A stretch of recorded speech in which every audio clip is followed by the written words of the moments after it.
BRS కి Bhadrachalam MLA Tellam Venkatrao shock ఇచ్చారు. కేసీఆర్ నిర్వహించిన మహబూబాబాద్ పార్లమెంటు నియోజకవర్గ ముఖ్య నేతల సమావేశానికి ఎమ్మెల్యే తెల్లం వెంకట్రావు డుమ్మా కొట్టారు. నిన్ననే కుటుంబ సమేతంగా సీఎం రేవంత్ రెడ్డిని వెంకట్రావు కలిశారు. దీంతో ఆయన కాంగ్రెస్ లో చేరతారని జోరుగా ప్రచారం జరుగుతోంది. తెల్లం వెంకట్రావు గత ఎన్నికల్లో భద్రాచలం నుంచి బీఆర్ఎస్ ఎమ్మెల్యేగా గెలిచారు.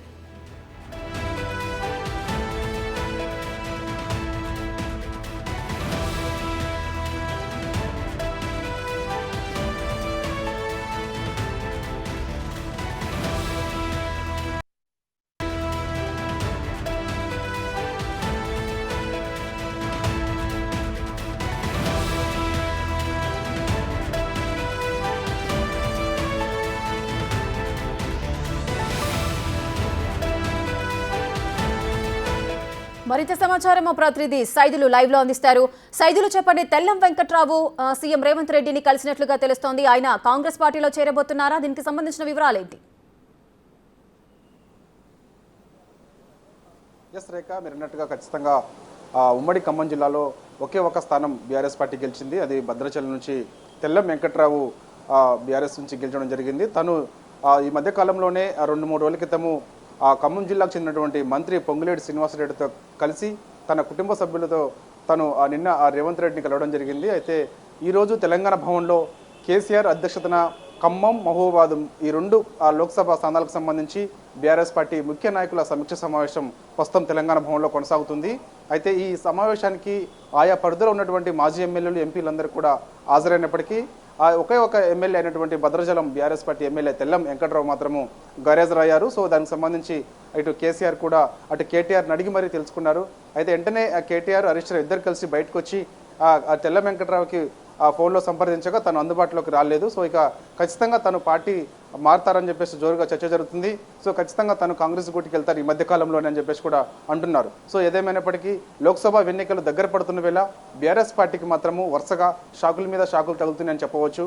ఎందుకంటే ఒకవైపు ఎన్నికలను ఖచ్చితంగా చాలా ప్రతిష్టాత్మకంగా తీసుకోవాలని చెప్పేసి భావిస్తున్న బీఆర్ఎస్ పార్టీకి ఇటు సిట్టింగ్ ఎంపీల నుంచి ఎవరు కూడా కొంత విముఖత వ్యక్తం చేయడం, అంటే ఇప్పటికే కొన్ని స్థానాలను అభ్యర్థులను ప్రకటించినటువంటి బీఆర్ఎస్ పార్టీ చేవేళ్ల నుంచి రంజిత్ రెడ్డి తిరిగి ఖచ్చితంగా అక్కడ పోటీ చేస్తారని చెప్పినప్పటికీ తను కొంత విముఖత చూపిస్తున్నట్టుగా తెలుస్తుంది. అదేవిధంగా ఖమ్మం నుంచి నామా నాగేశ్వరరావుని మరోసారి పోటీ చేయాలని చెప్పినప్పటికీ తను కొంత విముఖత వ్యక్తం చేస్తున్నారు. అదేవిధంగా సిట్టింగ్ ఎంపీ జహీరాబాద్ నుంచి గెలిచినటువంటి బీబీ పాటిల్ కూడా చూసాం మనము, అతను బీజేపీలో జాయిన్ కావడం జరిగింది. సో ఏదేమైనప్పటికీ వరుసగా ఇటు బీఆర్ఎస్ పార్టీకి అయితే షాకులు తగులుతున్నాయి. అదేవిధంగా మాజీ ఎమ్మెల్యే అయినటువంటి ఆర్మూరు రమేష్ కూడా తను కూడా పార్టీకి రాజీనామా చేసి బీఆర్ఎస్ గూటికి రేపు మాపు వెళ్తారంటున్నారు. ఖచ్చితంగా తనకు కూడా వరంగల్ నుంచి బీజేపీ అభ్యర్థిగా దాదాపు ఖరారైనట్టుగా తెలుస్తుంది. ఏదేమైనా సరే ఇటు మాజీ ఎమ్మెల్యేలు, అదేవిధంగా సిట్టింగ్ ఎంపీలు వీళ్ళందరూ కూడా బీఆర్ఎస్ పార్టీని విడిచి వెళ్ళిపోతున్నటువంటి కొంత ఇల్లు అయోమయంలో ఉన్నట్టుగా కూడా తెలుస్తుంది. అయినప్పటికీ కేసీఆర్ కూడా చూసాం మనం వరుసగా ఇది 2వ రోజు తెలంగాణ భవన్లో తను మొదటిసారి తెలంగాణ భవన్లో ఫిబ్రవరి 6వ తారీఖు అడుగుపెట్టిన తర్వాత వరుసగా ఇప్పుడు నిన్న అతను వచ్చి ఇటు 2 పార్లమెంటు సమీక్ష సమావేశాలకు సంబంధించి వరుస సమీక్ష చేయడం జరిగింది కరీంనగర్, పెద్దపల్లి. సో ఈ రోజు మళ్ళా ఖమ్మం, మహబూబాబాద్ పార్లమెంటు సమీక్ష సమావేశం అయితే ప్రస్తుతం కొనసాగుతుంది. ఈ సమీక్ష సమావేశానికి మాజీ ఎమ్మెల్యేలు అందరూ కూడా హాజరయ్యారు. కానీ తెల్లం వెంకట్రావు హాజరు కాకపోవడంతో కేసీఆర్ ఆరా తీసినప్పటికీ తను అందుబాటులోకి రాలేదు. సో ఖచ్చితంగా తను ఇక పార్టీ మారుతారని చెప్పేసి కూడా అనుకుంటున్నారు. సో ఏదేమైనప్పటికీ ఇప్పుడు మాత్రము ఖమ్మం, ఇటు మహబూబాబాద్ ఈ 2 స్థానాలకు సంబంధించి ఎంపీ అభ్యర్థులను ఫైనల్ చేస్తున్నారు. సో ఖచ్చితంగా ఇక దాదాపుగా బీఆర్ఎస్ పార్టీకి వచ్చేసి దాదాపుగా 6 మందిని ఫైనల్ చేసినట్టు కూడా తెలుస్తుంది. ముఖ్యంగా ఖమ్మం, మహబూబాబాద్, అదేవిధంగా కరీంనగర్, పెద్దపల్లి, అదేవిధంగా చేవేళ్ళ. సో ఈ అన్నింటిని స్థానం నుంచి కేసీఆర్ ఈరోజు ప్రకటన చేస్తారని చెప్పేసి కూడా అంటున్నారు. చూడాలి మరి కేసీఆర్ ఈరోజు ఇటు ఖమ్మం, మహబూబాబాద్ పార్లమెంట్ అభ్యర్థులను ఫైనల్ చేసిన తర్వాత ఒకేసారి ఫైనల్ చెప్తారా, లేకపోతే కొంత గడువు తీసుకుంటారా అనేది కూడా మనకు తెలియాల్సి ఉంటుంది. రేఖ, సైదులు అయితే తెల్లం వెంకట్రావు అటు రేవంత్ రెడ్డిని కలవడము, కాంగ్రెస్ లో చేరడానికి సముఖంగా ఉన్న నేపథ్యంలో అంటే ఈ మంతనాలన్నీ కూడా పొంగులేటి శ్రీనివాసరెడ్డి ఆధ్వర్యంలోనే జరిగాయి అనుకోవచ్చా? ఎందుకంటే తెల్లం వెంకట్రావుకి పొంగులేటి శ్రీనివాసరెడ్డి అత్యంత ఆప్తుడిగా చెప్తున్నారు. దీనికి సంబంధించిన వివరాలు ఉన్నాయా?